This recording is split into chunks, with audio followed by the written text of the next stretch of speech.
Hey there, and welcome. Today, we're diving into one of the most common questions expats ask: Vietnam or the Philippines? Both countries have so much to offer, but they're also completely different experiences.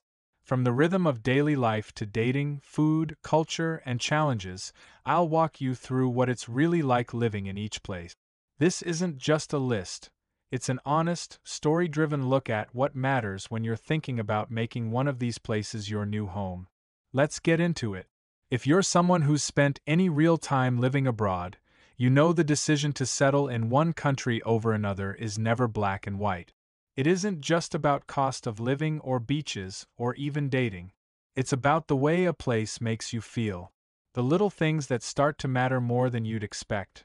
The morning air, the way people treat each other, how easy it is to find a decent coffee or a haircut without having to overthink it. Vietnam and the Philippines both offer rich experiences for expats, but in entirely different ways.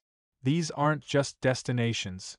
They become lifestyles, and the deeper you go, the more you understand the trade-off. This story is built from real conversations, boots on the ground observations, and honest comparisons to help you decide which path might be right for you. Vietnam welcomes you with a buzz, a kinetic energy that seems to pulse through its cities. From Saigon's tangled traffic to the peaceful lantern-lit nights of Hoi An, there's a rhythm here that you start to sync with over time. The first thing that strikes most people is how organized the chaos is. Yes, scooters are everywhere, and yes, crossing the street is an act of faith.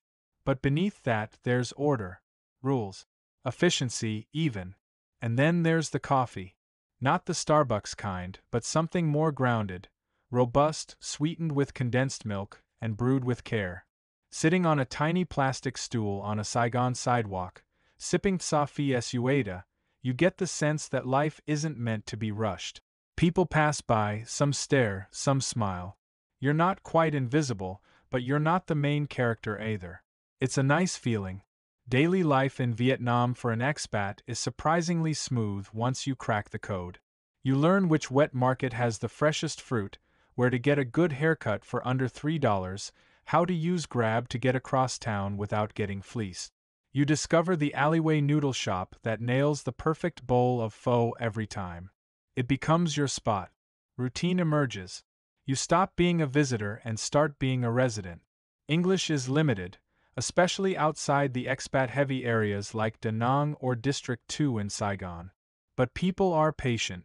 A smile and Google Translate can get you further than you think. There's a peacefulness in not being constantly bombarded with chatter you can understand. You learn to appreciate silence, gestures, and context. Then there's the dating scene. Vietnam isn't as open as the Philippines when it comes to age gap relationships or public displays of affection. Women here are often more reserved at first, and the cultural differences run deeper. But with time and respect, meaningful relationships do form. Many expats who teach English or run businesses here find themselves in long-term relationships with Vietnamese partners, though it does require more cultural sensitivity. You can't just transplant your expectations from the West and expect them to work. Now let's shift. The Philippines, by contrast, feels instantly familiar for a Westerner. The language, the music, even the slang. It's not just that people speak English. It's that the culture, largely due to decades of American influence, mirrors a lot of what you're used to. That makes dating and friendships more intuitive. You can joke, flirt, and vent without needing an app or an interpreter. Filipinas are famously warm, and many are open to relationships with foreigners. The dating culture is friendlier to older expats, and there's a certain ease to forming connections. Age gap relationships are more socially accepted here, and no one really bats an eye if a 60-year-old is holding hands with a 30-year-old. That might sound controversial, but it's part of the landscape. Daily life in the Philippines has a different rhythm. Malls are the hub of social life. It's not unusual to see families spending entire weekends at the mall, not necessarily shopping but eating, walking around, enjoying the air conditioning. Near the coast, boardwalks light up in the evening with people walking, eating street food, or just watching the sea. Life feels slower, more relaxed. But the Philippines isn't without its challenges. Infrastructure can be inconsistent, especially when you leave major urban centers. Power outages, water shortages, and unreliable internet are real issues in some areas. Healthcare is also hit or miss. The best hospitals are in Manila and Cebu, and even then, costs can be surprisingly high. One expat paid over $100 for a vaccine shot that cost a fraction of that in Vietnam. Transportation is another difference. The Philippines relies on jeepneys, tricycles, and ferries between islands. It can be charming, but also frustrating if you're used to structured public transit. Vietnam, on the other hand, has a well-oiled train system and an efficient network of buses and minivans. Grab Taxi works well in both countries and simplifies getting around without haggling or misunderstandings. When it comes to visas, the Philippines takes the win. You can stay for up to 36 months with simple extensions. No need for a retirement visa, marriage, or work permit. Just go to immigration every couple of months and keep the ball rolling. In Vietnam, things are a bit murkier. There's no official retirement visa, so people rely on visa runs, business visas, or teaching gigs to stay long-term. It works, but it's not as straightforward. Healthcare? Vietnam comes out ahead in quality and cost. Hospitals like FV in Saigon are modern, clean, and affordable. One expat had foot surgery with full post-op care for around $1,200. The Philippines has decent hospitals, but they tend to be concentrated in a few big cities and can be pricey. Food is another category where Vietnam shines. The culinary variety is impressive. From fresh spring rolls to steaming bowls of bun bo hue, food is both delicious and cheap. French colonial influence means you can find pastries and bread that rival Paris. Vietnam is also more vegetarian-friendly.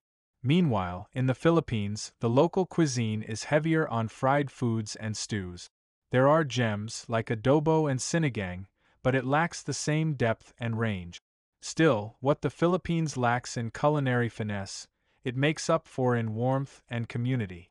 There's something intangible about the Filipino spirit. People laugh easily. There's music everywhere. Even the security guards will break into karaoke if you let them. That kind of joy is infectious, and community matters.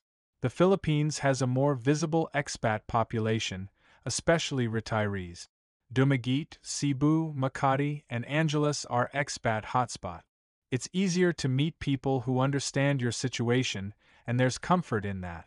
Vietnam has an international crowd too, especially in places like Da Nang and Hanoi, but it's a more mixed bag of teachers, digital nomads, and younger travelers. Let's talk about nature. Vietnam offers mountains, beaches, forests, and highlands. You can take a train from the coast into cool mountain towns like Dalat and feel like you're in a different country. It's diverse. The Philippines, with its 7,000 islands, is a paradise for water lovers. If beaches are your thing, it wins. From Palawan to Siargao to Boracay, the beauty is undeniable. And let's not forget something few people talk about: peace of mind. Vietnam is stable. It's safe. The government is strict, but in a way that keeps things orderly. The Philippines has more visible poverty and a higher petty crime rate in certain areas. You learn to be cautious. You adapt. But it's something to consider. So which country is better? There's no one answer. If you're after a low-cost, efficient, healthy lifestyle with great food and some adventure, Vietnam might be your best bet. If you want ease of communication, a built-in expat community, and a warm, welcoming dating scene, the Philippines has a lot to offer. Both countries will challenge you, change you, and, if you let them, show you a version of life you never imagined possible. The only way to truly know is to go. Spend time in each. Pay attention not just to the prices or the beaches but to how you feel waking up there. Because in the end, it's not about the country. It's about the life you build in it. Thanks so much for joining me today. If you found value in this story, I'd really appreciate it if you gave it a thumbs up, subscribed, and shared it with someone who might be dreaming of a new life abroad. I put a lot of heart into creating content like this so you can make informed decisions and avoid common pitfalls. And hey, if you're serious about finding real love in the Philippines, check out my site, Match with Filipinas. It's not a dating site, it's a real, hands-on service to help you find someone truly special. Until next time, stay safe, stay curious, and keep building a life you love.